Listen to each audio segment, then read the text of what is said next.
Baik, Assalamualaikum warahmatullahi wabarakatuh.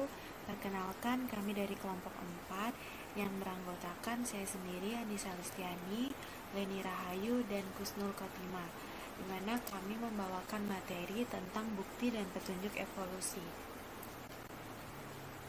Nah, di poin pertama ini ada homologi dan gagasan pohon yang menunjukkan hubungan evolusi antara berbagai spesies makhluk hidup berdasarkan kemiripan dan perbedaan karakteristik fisik atau genetik mereka, di mana sejumlah karakteristik homolog, misalnya kode genetik, dimiliki oleh semua spesies, karena karakteristik semacam itu berasal dari nenek moyang yang sangat tua.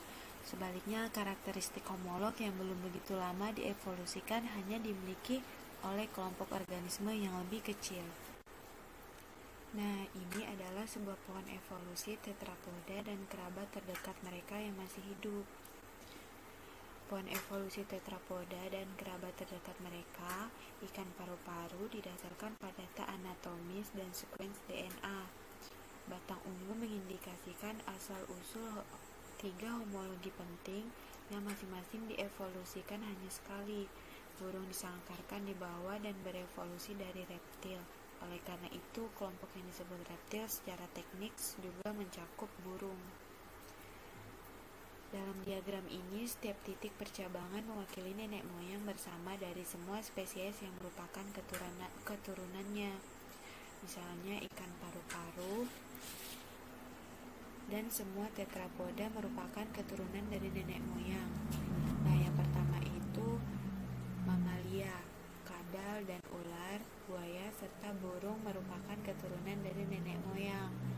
Lalu, seperti yang diduga, ketiga homologi yang ditunjukkan pada pohon tersebut, tungkai tetrapoda amnion, membran pelindung embrio, dan bulu membentuk pola bersangkar. Nah, sedangkan mamalia, kadal dan ular, buaya, serta burung merupakan keturunan dari nenek moyang.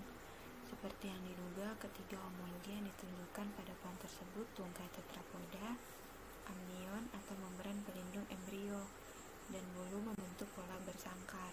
Tungkai tetrapoda ditemukan pada nenek moyang, dan oleh karena itu ditemukan pada semua keturunan dari nenek moyang tersebut atau tetrapoda, sehingga hanya dimiliki oleh sebagian tetrapoda atau mamalia dan reptilia.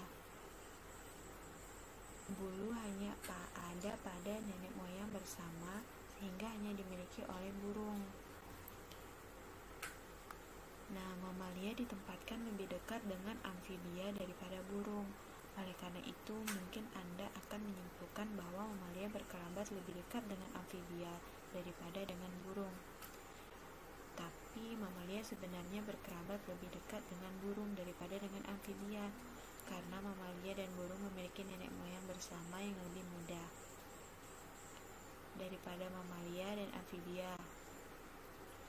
Nah, pohon evolusi adalah hipotesis yang merangkum pemahaman kita saat ini tentang pola-pola turunan tingkat kepercayaan kita pada kekerabatan ini, seperti pada hipotesis lain bergantung pada kekuatan data pendukung.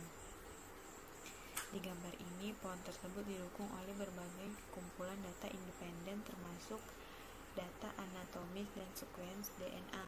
Dengan demikian, para ahli biologi merasa yakin bahwa pohon tersebut mencerminkan secara akurat secara evolusi yang sesungguhnya.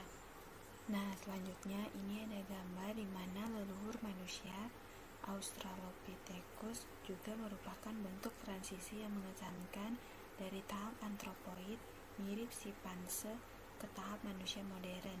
Transaksi terlengkap antara suatu tipe primitif awal dan keturunannya yang mutakhir yang sudah dijabarkan atau dideskripsikan adalah antara Eohippus, leluhur kuda, dan Equus, kuda modern. Nah, di gambar ini, silsilah paus dari hewan bertelapuk kelompok Mesonychia dari kala Eosen atau mulai 58 juta tahun yang lalu, sekarang tergambar dengan baik oleh fosil-fosil transisi. Rekonstruksi sementara ini perlu pengukuhan dengan bahan fosil lebih banyak lagi. Nah, ini dia gambar di mana evolusi famili kuda dari Hyracotherium atau Eohippus Miosen sampai kuda modern atau Equus, terdapat suatu muasal luar biasa tipe-tipe kuda, perkembangan dan kepunahannya pada kala Miosen. Studi tentang filogeni sebenarnya merupakan studi mengenai ciri-ciri homolog atau letak struktur dan asal-usulnya sama, tapi fungsinya tak mesti sama. Karena semua anggota suatu takson atau pengelompokan organisme berdasarkan kaidah taksonomi harus terdiri atas keturunan leluhur bersama terdekat, maka kesamaan silsilah hanya bisa disimpulkan dari pengkajian atas ciri-ciri homolog. Namun, bagaimana kita bisa memastikan apakah ciri dua spesies atau takson yang lebih tinggi bersifat homolog? Nah, kita mengatakan ciri-ciri itu homolog jika sesuai dengan definisi homolog, suatu ciri di dua takson atau lebih dianggap homolog bila ciri-ciri tersebut berasal dari ciri yang serupa atau sepadan di leluhur bersama mereka yang terdekat. Definisi itu berlaku bagi ciri struktural, fisiologis, molekuler, dan perilaku organisme. Namun, bagaimana kita bisa memastikan apakah homologi benar-benar terdapat dalam suatu kasus? Ada berbagai kriteria atau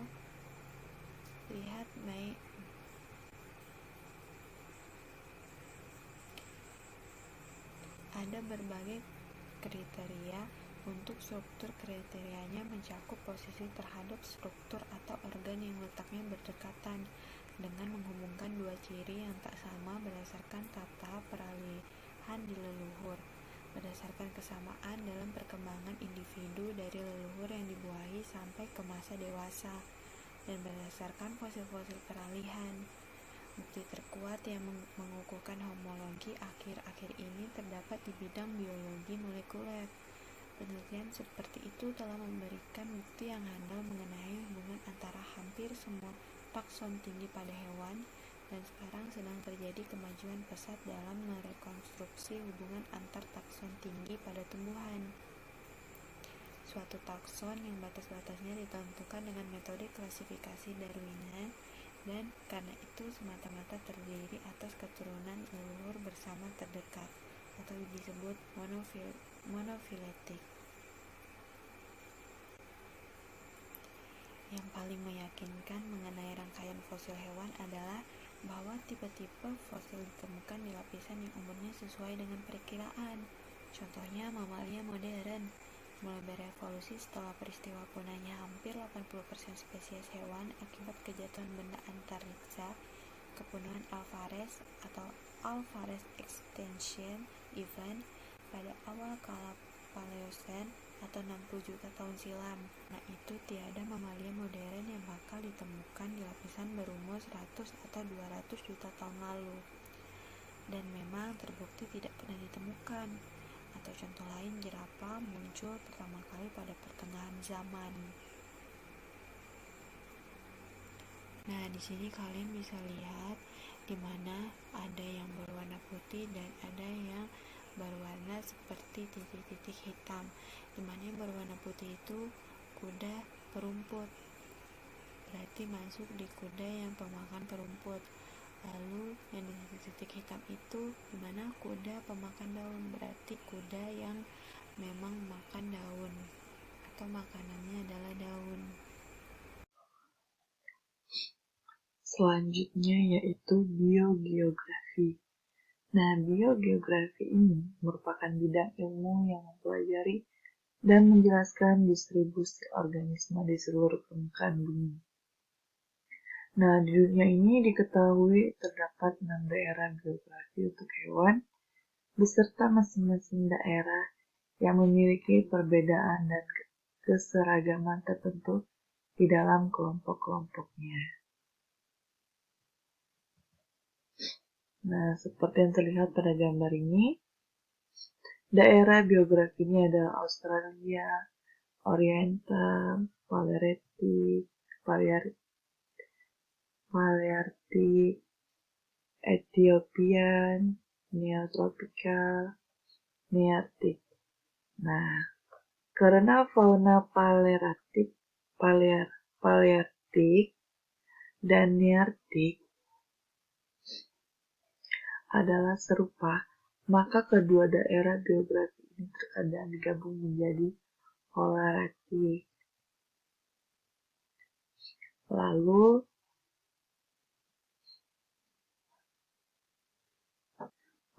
ruang lingkup biogeografi.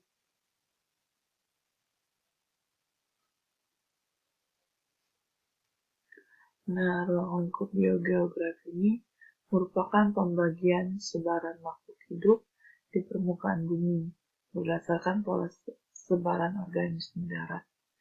Ruang lingkupnya biogeografi dibagi oleh World Wildlife Fund menjadi 8 dengan luasan sebagai berikut. Nah, nih 8 dengan luasan itu segini. Dan terbentuknya zona-zona tersebut dipengaruhi oleh adanya ekologi, geologi, morfologi, tanah, air, dan manusia.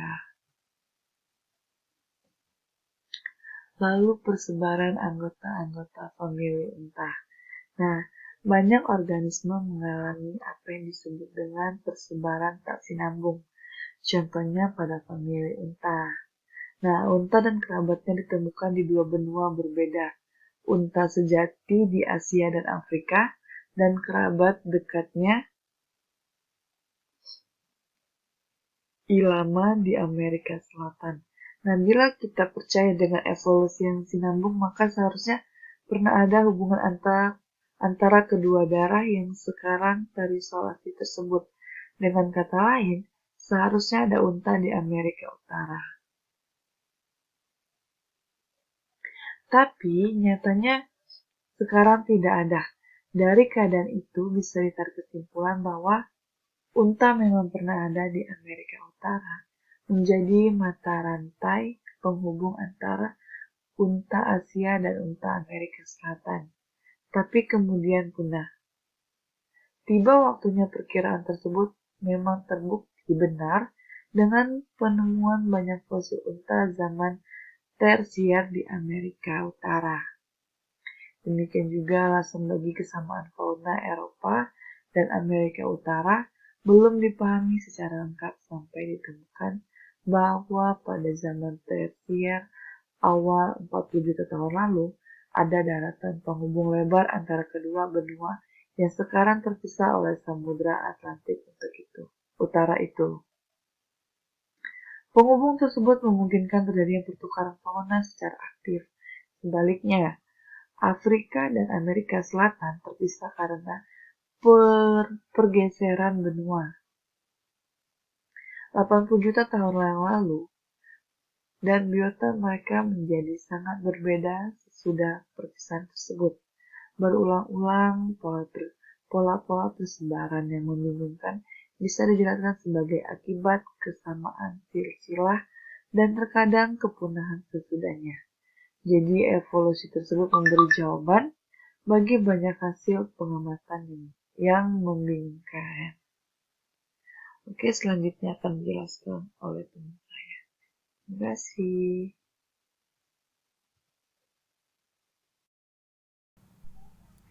Materi selanjutnya adalah apa yang bersifat teoritis dari pandangan Darwin tentang kehidupan. Beberapa orang menganggap gagasan Darwin ini hanyalah sebuah teori. Namun seperti yang telah kita ketahui, pengamatan tentang makhluk hidup yang telah berevolusi seiring waktu telah didokumentasikan secara langsung dan didukung oleh banyak bukti yang ada. Penjelasan Darwin tentang proses evolusi di mana seleksi alam adalah penyebab utama dari perubahan evolusioner yang teramati, di mana membuat data-data yang ada tadi sedemikian banyak menjadi lebih masuk akal. Kemudian, efek-efek seleksi alam yang ada juga dapat diamati dan diuji di alam. Teori Darwin tentang evolusi adalah melalui seleksi alam, di mana banyak pengamatan serta integrasi berbagai macam fenomena. teori pemersatu semacam itu, namun tidak dapat diterima secara luas sebelum prediksi-prediksinya telah uji lulus secara menyeluruh dan dilakukan secara terus-menerus melalui percobaan dan pengamatan tambahan. Walaupun teori Darwin mencantumkan keanekaragaman kehidupan pada proses-proses alami, produk evolusi yang beraneka ragam tetap saja elegan dan memberikan inspirasi. Seperti yang dituliskan oleh Darwin di dalam bukunya The Origin of Species, ada kebesaran di dalam pandangan tentang kehidupan ini, di mana bentuk yang tak berakhir yang paling indah dan menakjubkan telah dan sedang berevolusi.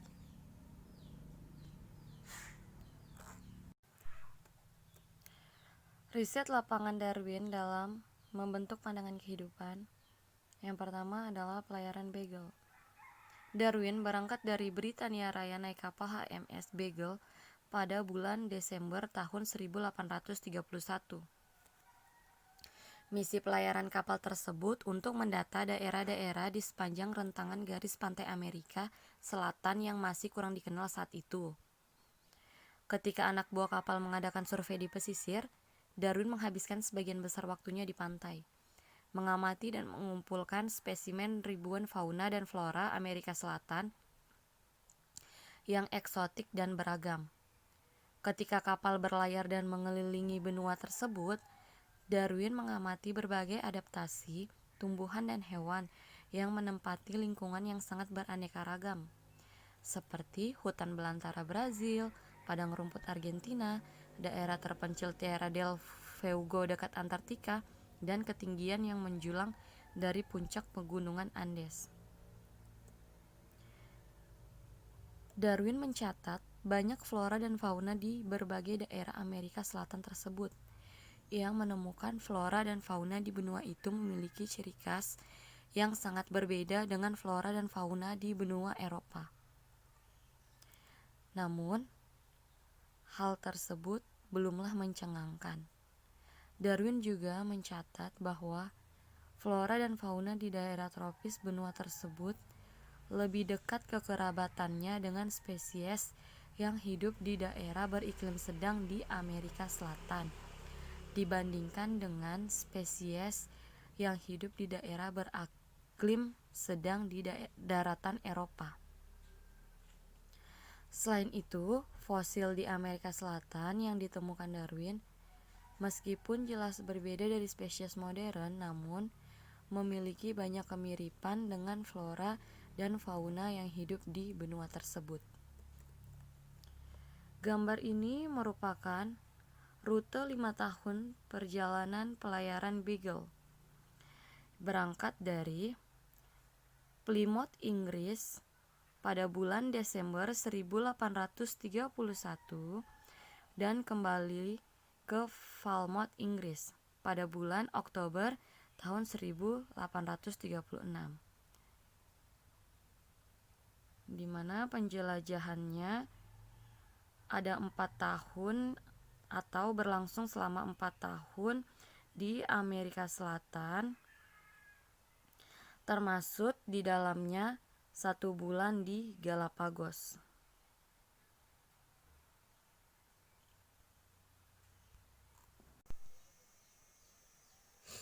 Yang kedua adalah memfokuskan pada adaptasi. Setelah kembali dari penjelajahannya atau pelayaran Beagle pada tahun 1836, Darwin mulai mengevaluasi kembali semua yang teramati selama pelayarannya. Ia mulai memahami adanya keterikatan antara munculnya spesies baru dengan proses adaptasi lingkungan. Menurutnya, spesies baru muncul dari bentuk nenek moyangnya melalui akumulasi adaptasi yang terjadi secara bertahap terhadap lingkungan hidup yang berbeda. Sebagai contoh, jika suatu sawar geografis seperti selat yang memisahkan pulau-pulau di lautan mengisolasi 2 populasi suatu spesies tunggal, kedua populasi tersebut semakin lama semakin berbeda dalam penampakan. karena masing-masing populasi akan menyesuaikan dirinya dengan keadaan lingkungan lokalnya atau tempat tinggalnya. Hipotesis asal mula spesies ini memperkirakan bahwa selama beberapa generasi, dua populasi akan menjadi cukup berbeda, sehingga bisa dipisahkan menjadi dua spesies yang berbeda. Akhirnya, dari kajian yang dilakukan selama bertahun-tahun setelah pelayaran Darwin, para ahli biologi menyimpulkan bahwa faktor itulah yang terjadi pada burung finch di Kepulauan Galapagos. Satu di antara banyak perbedaan pada burung finch itu adalah paruhnya, yang telah diadaptasikan dengan makanan khas yang tersedia pada pulau-pulau tempat mereka tinggal. Contohnya pada gambar ini. Untuk yang bagian A ini merupakan burung finch darat besar yang memiliki paruh yang besar yang diadaptasikan untuk memecahkan biji-bijian. Kemudian yang B, burung finch pohon yang berukuran kecil, menggunakan paruhnya untuk memakan serangga. Lalu yang terakhir, yang bagian C, burung finch pelatuk menggunakan dari kaktus atau ranting kecil sebagai alat untuk mendeteksi rayap dan serangga pelubang kayu lainnya. Selanjutnya, The Origin of Species mengembangkan dua pokok pikiran utama. Yang pertama, pewarisan dengan modifikasi. Pada edisi pertama buku The Origin of Species, Darwin tidak menggunakan istilah evolusi sampai alinea terakhir, tetapi menunjukkan dalam ungkapan pewarisan dengan modifikasi. Memandang adanya kesatuan dalam kehidupan, di mana semua organisme berkerabat melalui garis keturunan dari prototipe tidak diketahui, yang hidup di zaman dahulu kala. Ketika turunan organisme itu terpencar ke berbagai habitat yang berbeda selama jutaan tahun, organisme ini akan mengakumulasi modifikasi atau adaptasi yang beraneka ragam, yang membuat mereka menjadi cocok dengan suatu cara yang hidup tertentu. Dalam pandangan Darwinisme, sejarah kehidupan diibaratkan sebuah pohon dengan banyak sekali cabang yang memunculkan banyak dahan dan ranting terus sampai ke ujung ranting yang paling muda, suatu simbol keanekaragaman makhluk hidup. Pada setiap titik percabangan pohon evolusi itu terdapat nenek moyang yang dimiliki bersama oleh semua garis cabang evolusi dari titik percabangan tersebut. Spesies yang erat sekali hubungannya, seperti simpanse dan gorila, memiliki banyak sifat-sifat dan ciri-ciri yang sama, karena garis keturunan nenek moyangnya sama, sampai ke cabang terkecil pada pohon kehidupan itu. Lalu yang kedua adalah seleksi alam dan adaptasi. Adaptasi evolusioner yang dibentuk oleh seleksi alam, penyamaran atau kamuflase. Spesies belalang yang berkerabat dekat memiliki beragam bentuk dan warna yang berkembang dalam lingkungan yang berbeda. Misalnya, pada gambar A ini, belalang bunga yang berada di Malaysia. Terus yang pada gambar B ini, belalang Amerika Tengah mirip dengan daun hijau. Adapun sumber referensi atau daftar pustaka dari PPT yang telah kami sajikan, kami ambil dari dua daftar pustaka ini, dapat Anda baca sendiri.